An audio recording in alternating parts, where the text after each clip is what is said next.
Hello students, welcome to my educational platform Anubhav coaching classes. तो कैसे हैं आप लोग? फिलहाल अच्छे होंगे, मस्ती में होंगे और अपनी पढ़ाई को बिंदास तरीके से कर रहे होंगे। तो स्टूडेंट, जैसा कि हम जानते हैं कि इस छोटे से चैनल के माध्यम से क्लास 10th वाले बच्चों की यूपी बोर्ड की प्रिपरेशन कराई जा रही है।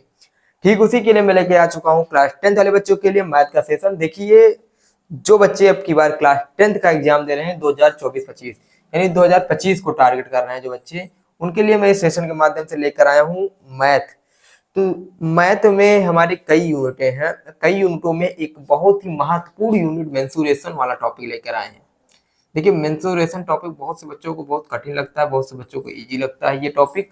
तो ये टॉपिक जिन बच्चों को लगता है कठिन, जिन बच्चों को लगता है सहज, वो हो जाए तैयार, क्योंकि अब है मेंसुरेशन टॉपिक पे करना है बात। ठीक, तो जो मेंसुरेशन टॉपिक पे देखिए कैसे, देखो ये जो ऐसा टॉपिक है मेंसुरेशन जिसमें आपकी कैलकुलेशन, क्या है कैलकुलेशन यानी गणना, हिंदी में कहें गणना और हिंदी में इंग्लिश में कहें कैलकुलेशन, यानी आपका जोड़ घटाव गुणा भाग स्ट्रॉन्ग होना चाहिए, आपके कॉन्सेप्ट क्लियर होने चाहिए और फार्मूला क्या होने चाहिए, फार्मूला क्लियर होने चाहिए, बस आपको कुछ नहीं। ठीक, यानी मेंसुरेशन टॉपिक यानी आपका ये 10 नंबर बोर्ड एग्जाम में पक्के करने के लिए आपको कुछ अलग से इसके अलावा कहीं नहीं आएगा। ये पक्के करने के लिए आपको सबसे दो चीज काम करना है। नंबर एक, कैलकुलेशन। कैलकुलेशन आपको मैथ में ही स्ट्रॉन्ग करनी होगी। अगर मैथ अच्छी करनी है तो पहले कैलकुलेशन, ठीक, गणना। उसके बाद बात करें तो फार्मूला, और कोई चैप्टर है मैथ में फार्मूला कैलकुलेशन सब चैप्टर के लिए इंपॉर्टेंट, लेकिन मेंसुरेशन एक ऐसा टॉपिक है जिसमें फार्मूला और गणना दोनों ही महत्वपूर्ण अपनी भूमिका रखते हैं।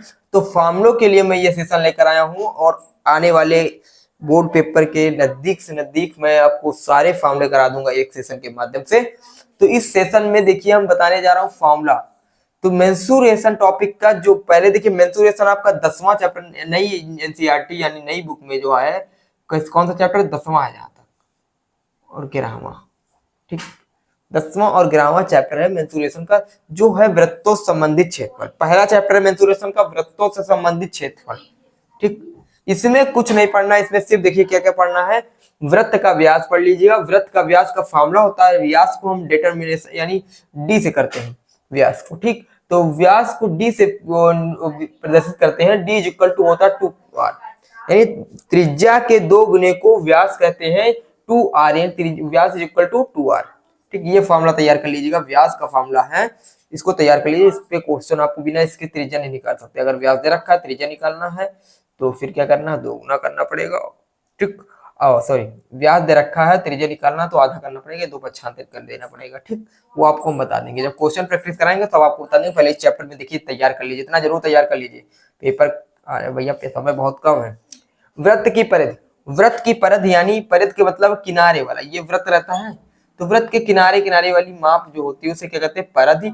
एक 180 अंश का कोण बनता है, तो पाई वहां से आ गया 2πr, यानी और जो ये व्यास रहता है 2r होता है, तो जीवा से एक व्यास से 2π से वैल्यू को माप लिया जाता है, यानी हो जाएगा 2πr। ठीक, अच्छा वो देख लीजिए, यानी वृत्त की परिधि के फॉर्मूला हम डायरेक्ट याद कर लेंगे 2πr।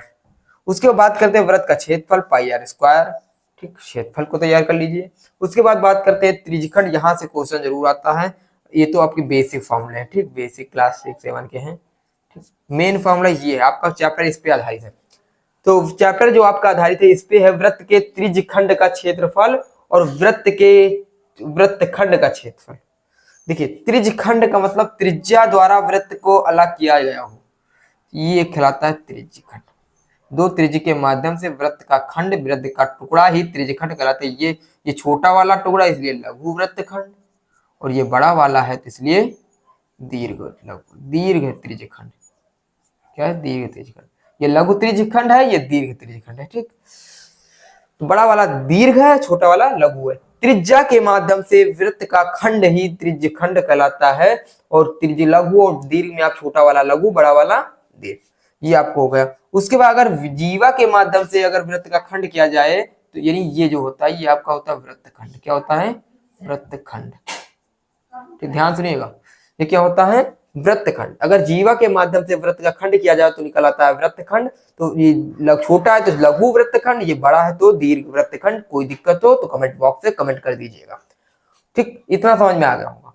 उसके बाद बात करें लघु वृत्तखंड और दीर्घ वृत्तखंड कैसे निकाले जाते हैं। त्रिज्यखंड, तो त्रिज्यखंड के फॉर्मूला लिखे हैं। त्रिज्यखंड को हम अगर पूरे में से ये लघु जो दे रखे हैं ये लघु है, छोटे वाले हैं दोनों, लघु त्रिज्यखंड है और लघु वृत्तखंड है। अगर हम वृत्त के फॉर्मूले से पूरे वृत्त में से अगर हम लघु घटा देंगे तो बड़ा वाला आ जाएगा ऑटोमेटिक, ये दीर्घ ऑटोमेटिक आ जाएगा। अगर वृत्त के में से पूरे वृत्त के क्षेत्र से लघु वृत्तखंड का क्षेत्रफल घटा देंगे तो दीर्घ वृत्तखंड आ जाएगा। अगर वृत्त के क्षेत्रफल से लघु त्रिज्यखंड का क्षेत्रफल घटा देंगे तो दीर्घ त्रिज्यखंड आ जाएगा।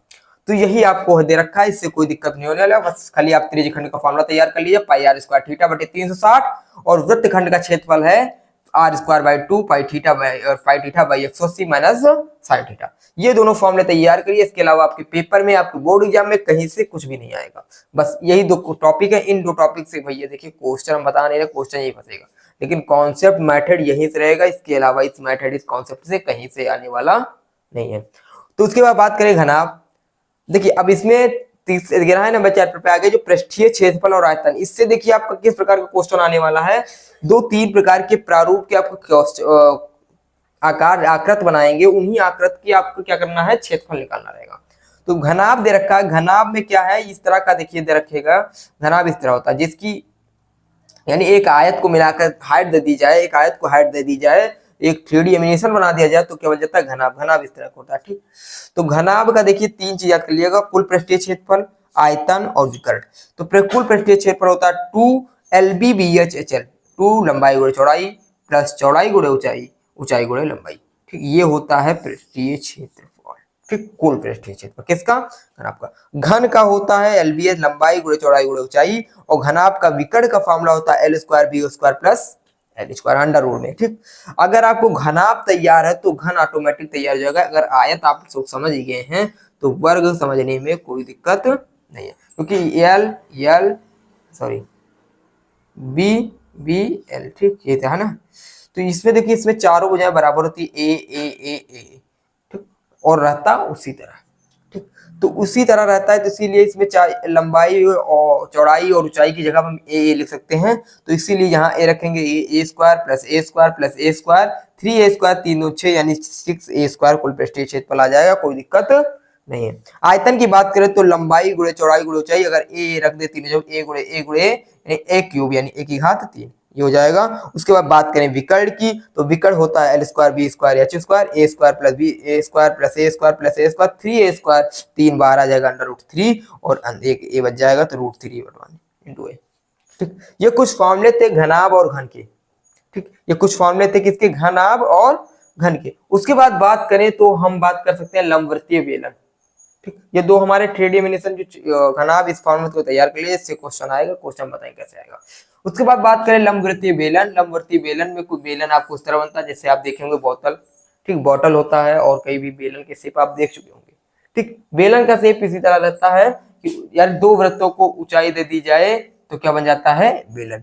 तो आयतन इसका क्या होता है, आयतन देख लीजिए pi R square H, pi R square, और इसको हाइट दे दी जाए तो क्या बन जाता है, वृत्त को अगर हाइट दे दी जाए तो उसका आयतन निकल आएगा। और उसके बाद वक्र पृष्ठ यानी आ जाएगा 2 पाई आर H, और संपूर्ण पृष्ठ 2 पाई आर H प्लस R।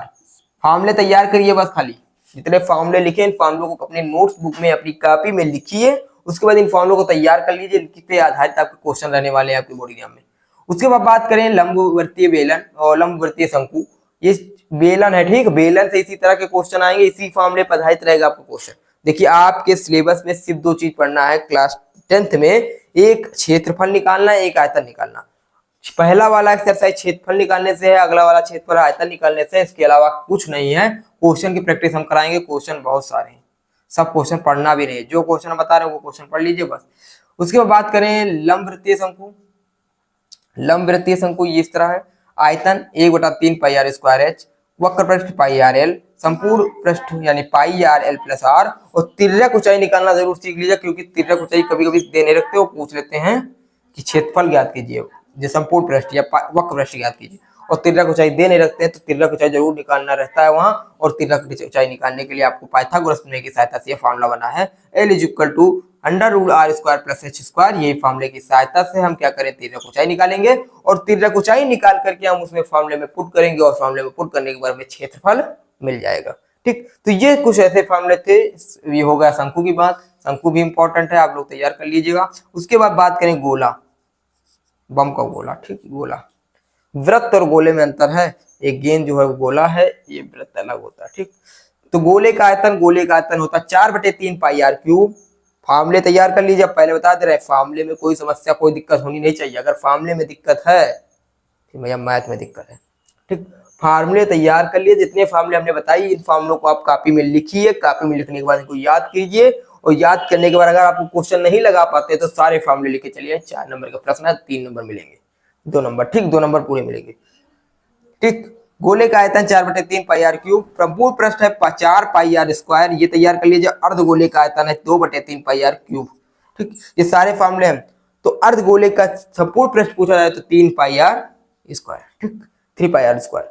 तो एक गोले का आयतन है, संपूर्ण पृष्ठ है, फिर अर्धगोले का आयतन, फिर अर्धगोले का संपूर्ण पृष्ठ, ठीक। तो ये कुछ इंपॉर्टेंट फार्मूले थे, बहुत महत्वपूर्ण फार्मूले थे, महत्वपूर्ण थे आपके बोर्ड एग्जाम के लिए। यूनिट कौन सा था, जो यूनिट हो, यूनिट मेंसुरेशन, ठीक। मेंसुरेशन यूनिट के मोस्ट इंपॉर्टेंट फार्मूले थे, इन फार्मूलों को तैयार कर लीजिए। उसके बाद हम इन जो ये यूनिट है, इस यूनिट से हम आप लोगों को कराएंगे क्वेश्चन की प्रैक्टिस, ठीक। इसी यूनिट से हम क्वेश्चन लाएंगे।